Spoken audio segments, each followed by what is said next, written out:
Salut à tous. Suite et fin de la série de vidéos sur les structures de l'humain et les processus d'incarnation. Aujourd'hui, je vais parler des chakras. Dans la première vidéo, j'avais traité un peu des structures de l'humain, donc toutes les structures inconscientes, de l'inconscient individuel jusqu'au niveau de l'âme.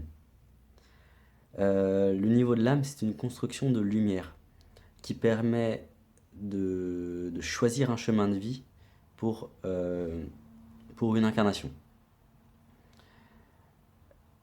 Un chemin de vie, c'est un concept autour duquel toute la vie d'une personne va s'articuler. Quel que sera ses choix d'évolution, ses choix en tant qu'être incarné, à la fin de sa vie, elle aura terminé et elle aura accompli son chemin de vie. Donc c'est réellement un concept qui transcende le langage humain et comment on le comprend. Les chakras sont directement, donc les 7 chakras qu'on connaît sont directement liés à ça. C'est-à-dire que à partir du moment où, toujours dans le processus d'incarnation, où l'étincelle du divin commence à venir s'incarner, elle va commencer à faire une imbrication de conscience. Parce que le divin, c'est même pas de l'énergie, c'est du non manifesté, donc infini, intemporel.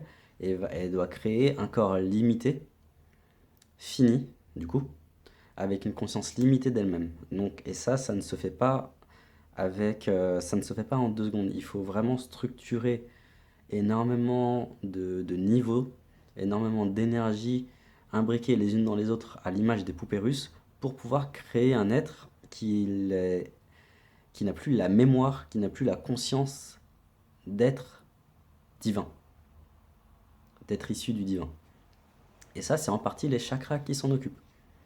Donc les chakras sont directement liés à l'âme. Une fois que le concept d'incarnation est choisi, on va vraiment avoir une imbrication des chakras à partir du septième.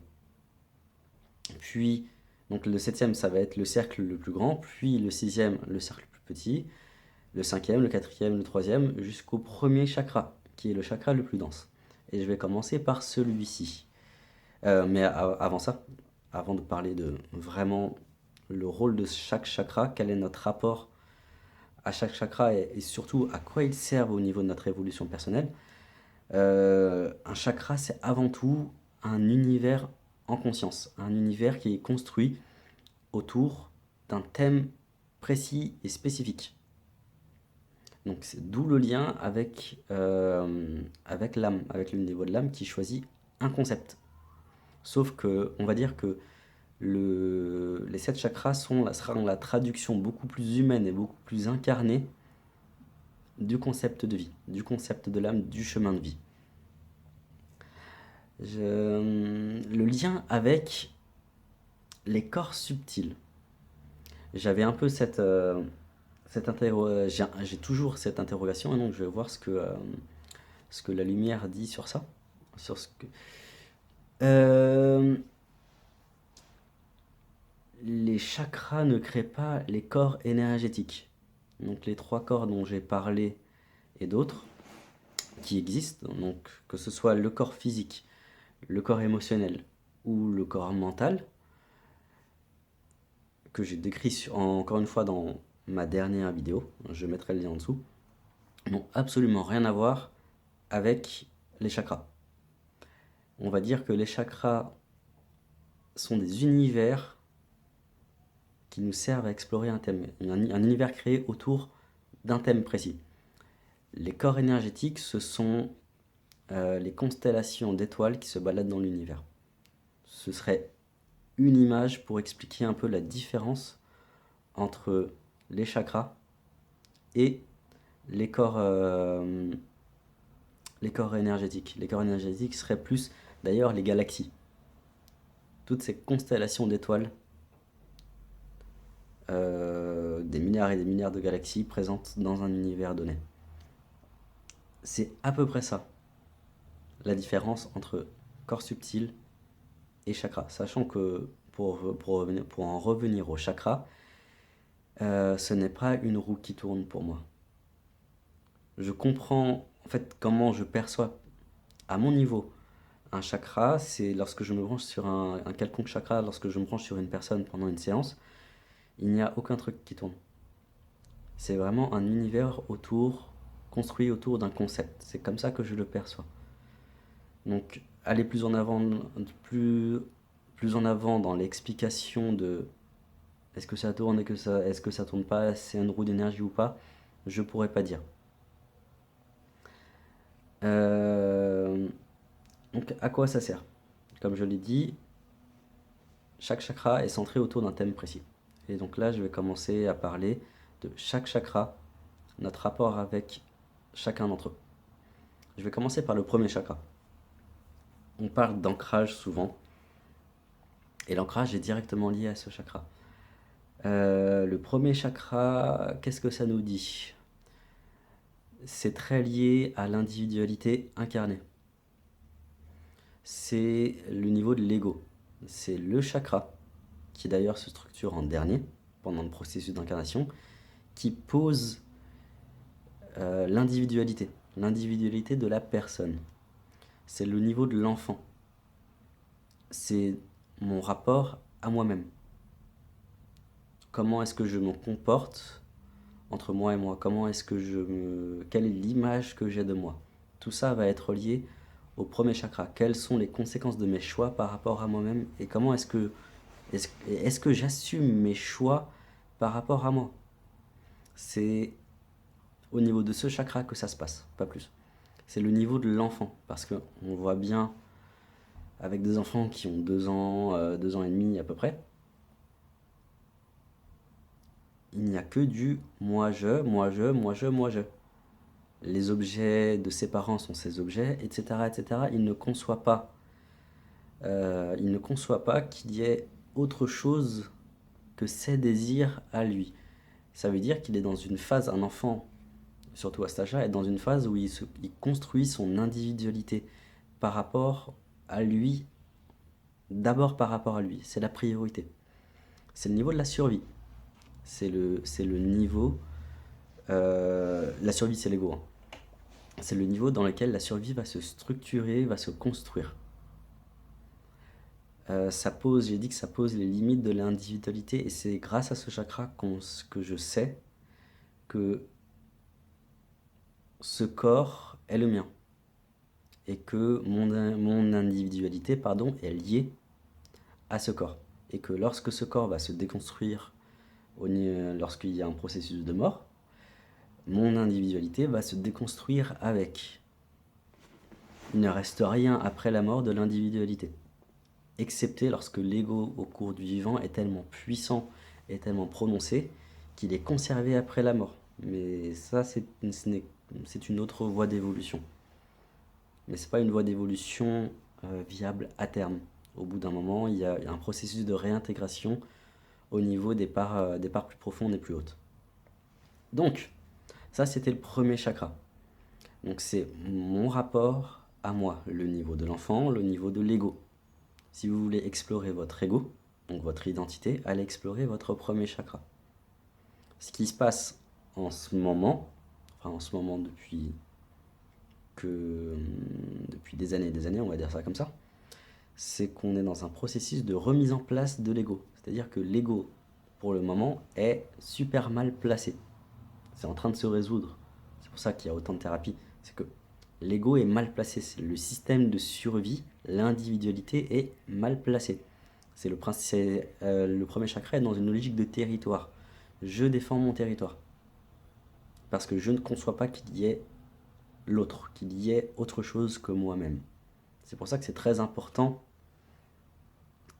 pour s'explorer l'ego. Donc, le deuxième chakra. Le deuxième chakra est dans une logique tout autre. C'est un rapport de création, c'est un rapport de créativité, et c'est le rapport avec l'autre. C'est là où, à partir de l'œuf primordial, on se scinde en deux, et il y a un principe masculin et un principe féminin.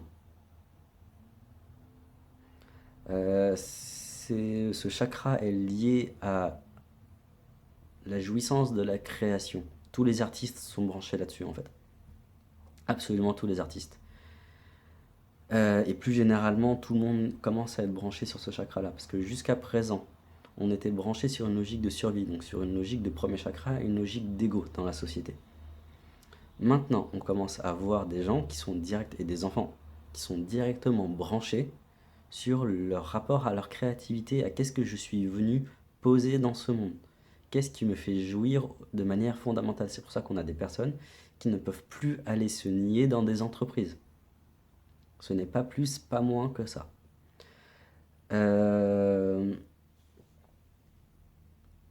Ok, on va continuer un peu plus en avant dans ce chakra-là apparemment. Donc le deuxième chakra lié à la créativité, c'est aussi lié à la parole. C'est comment est-ce que je mets en mouvement la matière et les énergies à partir de mon principe masculin et féminin, à partir de mon yin et de mon yang. Donc c'est pour ça que lorsque je parle, je crée. Lorsque je suis au lit avec une femme, je crée. Lorsque je chante, je crée. Lorsque je crée une poterie, je suis dans un processus de création. Et ça, c'est le deuxième chakra qui s'en occupe. On est sur une jouissance de soi par rapport à l'autre. Donc c'est toutes les relations de couple interpersonnelles. Lorsqu'on est plus qu'avec soi-même, on est dans un rapport de deuxième chakra. C'est aussi ça qui se pose fortement avec les couples. Je peux pas aller plus en avant que ça par contre, par rapport à ça. Est-ce qu'il y a d'autres choses à dire par rapport au deuxième chakra? Je ne crois pas. On est dans un rapport de jouissance fondamentale de la vie. La matière n'est qu'une... ce n'est que jouissance en fait. Jouissance, c'est jouir de ses sens. Et la jouissance vient à partir du bas. C'est toute une connexion, les 3 premiers chakras, une connexion à la terre. C'est notre jouissance par rapport à la matière. Pour le premier, le deuxième et le troisième chakra. Le premier chakra a même aussi une logique de jouissance, mais c'est la logique de l'individualité seule avec elle-même et ça ne lui pose aucun problème. C'est une jouissance de soi par rapport à soi. Le deuxième chakra, c'est une jouissance de soi avec l'autre, d'où cette optique de couple. Le troisième va poser totalement... C'est la logique du groupe, de la famille. Lorsqu'on est dans un groupe d'amis, toutes les tensions qu'il peut y avoir, toutes les situations qui peuvent être révélées dans ce groupe-là, ça va être par rapport à ce troisième chakra-là. Soit dit en passant, lorsque l'ego est mal placé, lorsque le système de survie, donc le premier chakra, est mal placé et déborde par exemple sur le deuxième ou le troisième chakra, ça va donner des situations un peu merdiques du genre, je suis en survie, donc j'essaye de défendre mon territoire personnel et ma vie, donc c'est le cerveau reptilien, et de défendre ma vie lorsque je suis dans un couple ou, pour le troisième chakra, lorsque je suis dans un groupe. C'est là où ça merde. Et c'est ça qui freine notre rapport, en fait, l'arrivée du quatrième chakra, qui pose une logique qui sort de l'animalité, qui sort de cette histoire de guerre, de communautarisme, bref. Du troisième chakra, qui a la logique du troisième chakra. Lorsqu'il y a beaucoup trop d'ego, donc de système de survie dans le troisième chakra, on est vraiment dans la communauté qui essaye d'enclaver l'individu. Lorsque par exemple il y a des conditions d'entrée dans un groupe, lorsqu'on est, je sais pas, au collège, où tu t'habilles pas comme ça, tu fais pas partie du groupe, si t'écoutes pas telle musique, si tu parles pas de telle manière, tu fais pas partie du groupe. Mais ça s'étend à toute la société en fait. On est sur une logique de troisième chakra. C'est le chakra aussi de la famille. Et si j'en reviens, c'est aussi... donc, le premier chakra, c'était le niveau de l'enfant. Le deuxième chakra, c'est le niveau de l'adolescent qui doit vivre sa liberté et qui est en constante confrontation par rapport à tout ce qu'il a appris dans son enfance. Donc il sera toujours en contradiction avec ses parents parce qu'il est sur une énergie qui le force, qui le pousse, qui l'impulse pour aller à l'extérieur chercher sa propre vérité en dehors des limites qu'on lui a imposées durant son enfance. Et ça, c'est normal. Le troisième chakra pose l'adulte, pose l'interdépendance. Dans mon deuxième âge, quand on est dans son deuxième chakra, lorsqu'on est adolescent, normalement, la communauté, mis à part son groupe d'amis, on s'en fout. Dans la troisième, on se pose en tant qu'adulte et on essaye de creuser son nid, on va dire ça comme ça, de poser son choix de vie dans une communauté pour apporter ce que je suis dans la communauté. Voilà ce qu'apporte le troisième chakra lorsqu'il est bien géré. Ensuite, le quatrième chakra. Le quatrième, ça pose la logique de l'humain. C'est notre rapport à notre humanité véritable. Sachant qu'aujourd'hui, à l'heure actuelle, dans notre société, on est tous entre le troisième et le quatrième. On est en train de passer progressivement sur très probablement les années et les années qui viennent dans une logique de quatrième chakra. Donc c'est la logique de l'humain, c'est la logique du choix. La logique du choix, elle est simple. Par rapport à un groupe, lorsqu'on est placé dans le troisième chakra, lorsqu'on fonctionne autour du troisième chakra dans un groupe, c'est la logique du communautarisme, comme je vous l'ai expliqué à l'instant. Quand on est dans un quatrième chakra, dans un groupe, très clairement, il n'y a aucune condition d'entrée, aucune condition de sortie, et le groupe est thérapeutique pour chacun des individus. Donc ce n'est plus un individu qui essaye de nier le groupe ou un groupe qui essaye de nier un individu, on arrive à être pleinement soi-même, avec ses qualités et ses défauts, avec ce qui énerve l'autre et ce que l'autre adore, etc., etc. Et il n'y a aucun souci avec ça.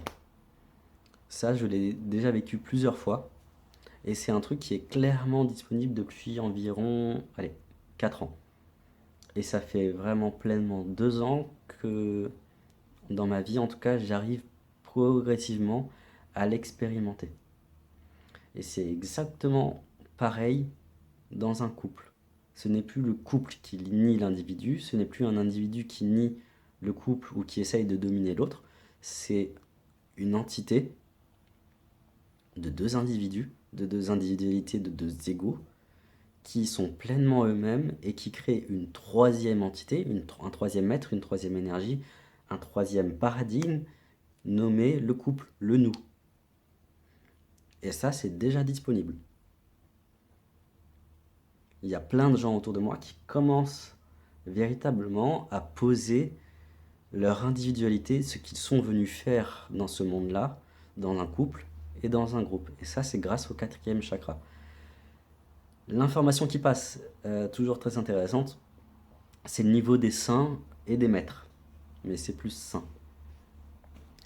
Tous les gens qui se sont élevés au niveau, au niveau saint, donc qui se sont sanctifiés, durant leur vivance, sont dans une logique de cœur.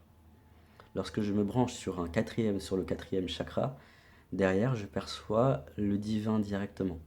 L'amour du divin manifesté à travers un corps humain, une individualité humaine limitée. Donc tous les Jésus, Bouddha, etc., etc. sont sur cette logique de cœur. C'est très important. Les 3 premiers chakras, donc le quatrième chakra est assez spécial parce que c'est un chakra qui se tient entre vraiment les 3 chakras liés à l'incarnation, les chakras 1, 2, 3, et les 3 chakras liés à l'immensément grand, 5, 6, 7. En parlant du chakra numéro 5, alors, chakra numéro 5, on est sur du mental, on est sur un chakra lié à l'univers mental. C'est le chakra qui délimite l'intérieur de l'extérieur. Donc si je suis capable de dire que ça, c'est un calepin rouge, et que tout le monde va exactement voir les mêmes taches le même rouge et les mêmes anneaux, c'est grâce au 5e chakra. Le cinquième chakra va modéliser une information, le code source, pour lui donner une forme précise et limitée et définie. Là, on accède, c'est aussi un chakra qui gère la temporalité humaine. Donc, lors du processus d'incarnation, c'est le 3e chakra qui est structuré. C'est la 3e poupée russe à partir du 7e chakra. Et c'est à partir de là qu'on rentre dans une temporalité humaine. Avant ça, on est hors humain. On n'est plus dans du linéaire. Donc au niveau profond, le 5e chakra crée la matière que tout le monde voit. C'est précisément pour ça que chacun est dans sa bulle de réalité. Et c'est précisément aussi pour ça que quelle que soit la chose que je regarde à l'extérieur, quel que soit l'objet ou la personne ou la situation que je regarde, je ne suis qu'en face de moi-même. C'est pas plus, pas moins. Est-ce qu'il y a d'autres choses à dire sur celui-là? Donc celui-là, j'ai envie de dire assez simple à exprimer. Oui, chose importante, lorsque ce chakra est un peu buggant, c'est-à-dire que soit il est trop structuré ou alors trop déstructuré, enfin je veux dire trop imperméable ou trop perméable. S'il est trop imperméable, ça va donner les personnes qui sont vraiment qui n'ont aucune conscience des énergies, qui ne vont pas pouvoir les sentir. Et au contraire, lorsque ce chakra est trop perméable, ce sont des personnes qui vont qui vont être noyées quasiment dans cet océan d'énergie. Je reviens vite fait par rapport au premier chakra. Lorsque l'individualité n'est pas posée, ça s'appelle de l'autisme. Donc 5e chakra, je pense que c'est tout. Ouais. Le 6e chakra. On commence à rentrer dans une logique infinie. C'est notre rapport à l'infini. Donc le chakra, c'est le 3e œil. Ce 6e chakra, c'est le 3e œil. Lorsqu'on y accède en conscience, c'est là qu'on va pouvoir percevoir les énergies de manière générale. Donc, quand je dis des énergies, c'est les esprits de la nature, les esprits humains, les anges, les fées, les extraterrestres, etc., etc., etc. Les énergies sont... On peut percevoir les énergies à partir de 5 canaux différents, donc, qui sont les 5 sens. Il semblerait qu'il y ait des gens qui sont aussi capables de percevoir les énergies à travers d'autres sens que les 5 sens. Mais ça, vu qu'on n'a pas modélisé ça dans le monde de l'humain, dans notre société, je ne peux pas vous en dire plus. Donc c'est notre rapport à l'infini. Lorsque le 5e et le 6e chakra sont vraiment alignés, c'est là que la personne va pouvoir modéliser dans sa réalité, dans sa bulle de réalité, tout ce que son 3e œil perçoit. Et donc, chose très importante à dire, c'est que ce que je perçois, ce que les personnes qui sont claires, c'est la logique du clairvoyant. Lorsqu'on perçoit des énergies, on les perçoit, même si ces énergies sont infinies, on les perçoit à partir de notre prisme, parce qu'on n'a pas d'autre choix que de faire passer cette information-là dans les 3 premiers chakras, donc à travers le prisme de nos peurs et de nos ressources. C'est-à-dire que si je ne suis pas au clair, je vais donner un exemple plus concret. Si je ne suis pas au clair avec la logique de survie, de domination dans le groupe, et que je suis dans une pièce, je vais sur un lieu en forêt par exemple, et que je vois un extraterrestre, donc une énergie humaine évoluée, je vais le démoniser. C'est-à-dire que mon prisme va être celui de la peur et de la survie. Je vais dire ça autrement. Chaque personne aura sa vision d'une même énergie qui débarque.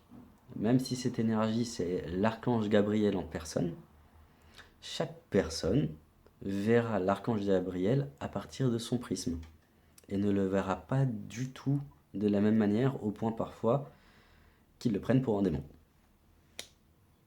Mais ça, c'était qu'une aparté qui était nécessaire de poser, j'ai l'impression. Est-ce qu'il y a d'autres choses à dire sur celui-ci? Je crois que c'est bon. Ah, chose très importante, qui va être une transition pour le 7e chakra. Dans le 5e chakra, je vais contempler l'œuvre, le tableau.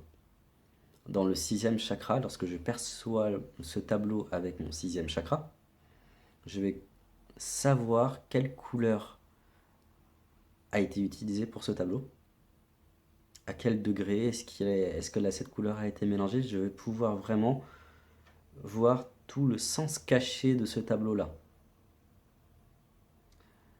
Le 7e amène une clarté d'esprit pure et simple. C'est-à-dire que toujours par rapport à ce tableau-là, je vais me connecter directement à l'artiste qui a créé ce tableau. Lorsque je vois débarquer un elfe, un esprit de la nature ou une quelconque autre entité énergétique, je le perçois, donc mon chakra numéro 5, le mental, modélise, met en forme cette énergie pour moi. Lorsqu'on s'arrête à ce niveau-là, on n'a pas une clarté d'esprit sur le pourquoi des choses, le pourquoi profond des choses. C'est à ça que sert le 7e chakra et c'est pour ça que c'est notre rapport au divin. C'est-à-dire que grâce au 7e chakra, je vais comprendre pourquoi, en tant qu'être limité, je vois débarquer dans mon appartement un extraterrestre, une énergie type extraterrestre, un esprit de la nature ou un esprit humain.